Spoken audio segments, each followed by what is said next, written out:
couple of days, there was a walk for the nurse who was attacked by the patient in Waxahachie, Florida. And it was a great turnout. Me being in the profession for damn near 2 decades, to see all of us stand up and come together for a cause in the state of Florida I was so elated, because that's not something that we typically do. You know what I mean? But we'll talk about, that's a whole nother conversation for another day.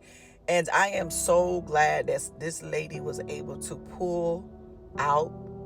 And based on the news clip, the family says, she has a long way to go as far as recovery, but her not, losing her life due to this incident is like, I'm so relieved, And now that this has taken place, it's sad that it had to take this for us to be able to really hone on when we talk about healthcare violence or violence on healthcare professionals. This is not something that does not happen on a regular basis.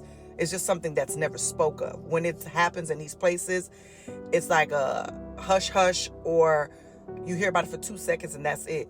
Because there was another incident that took place at that same hospital with a young lady. She was also mentally ill. And she went into the NICU, took her child, and stabbed, I think, 2 or 3 nurses in that same process. You would have thought after that took place, they would have some policies and procedures put in place. I guess not. So I am going to show you a video clip. And in the video clip, it was the 911 call, the dispatch calls from everyone calling in based on the incident. The one that sunk me was the CEO. When he said, after they spoke about the nurse who was attacked, the dispatcher asked him a question, "Oh, I'm not worried about her. I'm worried about the patient, the Baker Act patient." And that there was a potential fatality, which means that lady lost her life. You being a person up as a leader, because we look at you as a leader, running a facility, a woman worked for you for over 20 years per her daughter.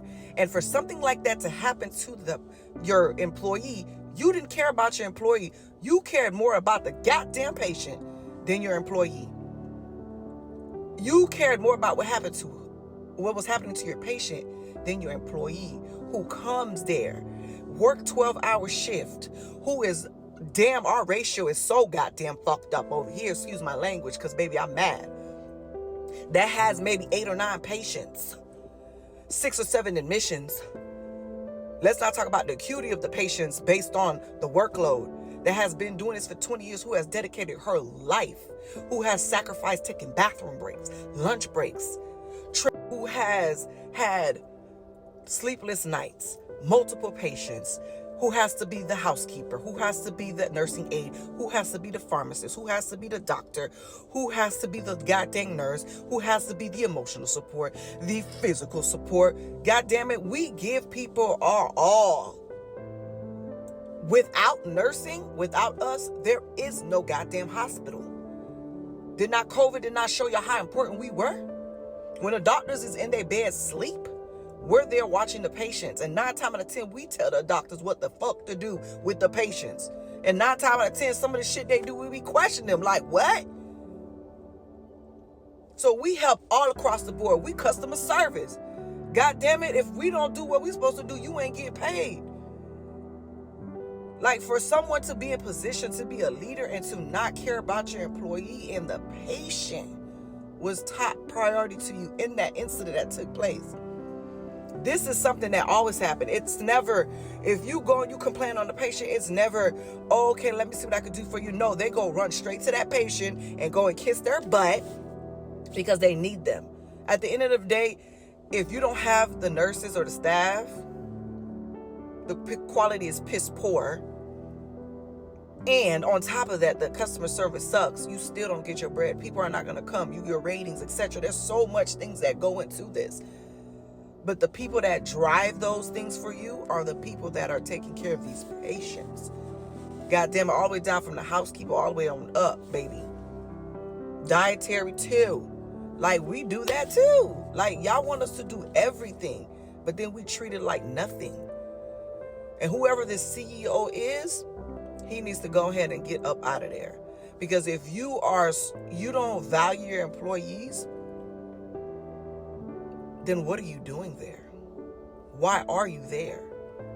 That comment was so heartless. When I tell you, I was pissed. Check out this video. And please share this.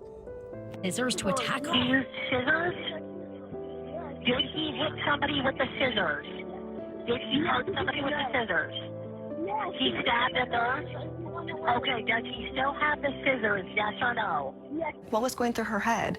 The pain she felt, the confusion, the trauma she's gonna have for this for the rest of her life. These are photos the family shared with me of Lal after the attack, showing her eyes swollen shut and bruises throughout her face and collarbone. She had bleeding in the brain, subdural bleeding and subarachnoid bleeding.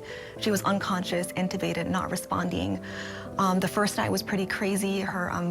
She was very unstable. Now the siblings have questions, particularly over a 911 call involving a man who identified himself to dispatchers as the Palms West CEO, and what he told dispatchers about the unconscious victim. You said they assaulted the employee until they passed out? Yeah, unconscious.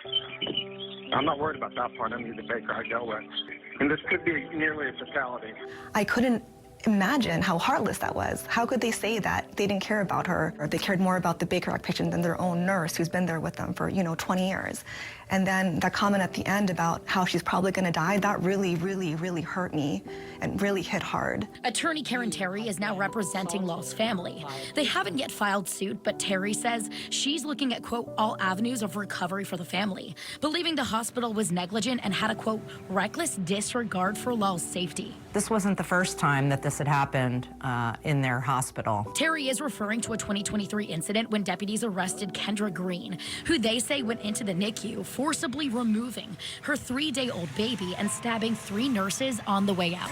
Safety concerns certainly should have been of paramount importance to HCA and to Palms West Hospital. Do you think that this could have been prevented? This absolutely could have been and should have been prevented on every level. I reached out to HCA Florida and Palms West for a response. A representative told me she's working to answer my questions over security, but in an earlier statement, the hospital said, quote, our primary concern is with our beloved colleague and we are praying for her recovery. Yet her children remain frustrated, angry, and fearful. I'm just so mad at the situation and sad, and my mom is everything to me. She's my biggest supporter and always there for her, always there for me. I can't imagine my life without her, and this is not fair to her. She's 67 years old. She could have retired, long time ago, but she chose to be a nurse and to keep caring for patients. She loves her job, and Lal's family tells me she is now awake and responsive. The good news here is they say it looks promising that she will survive this ordeal. Scantlebury faces attempted homicide and other charges. He is set to appear in court tomorrow. His attorneys released a statement to us saying, quote, mental illness does not discriminate, and we know that what happened was a product of a mental health crisis. Megan, Todd, back to you. That family's heartbreak is just so palpable in that interview, Kate. Such a good job talking with them, and your heart can only go out to her, hoping for a really quick recovery.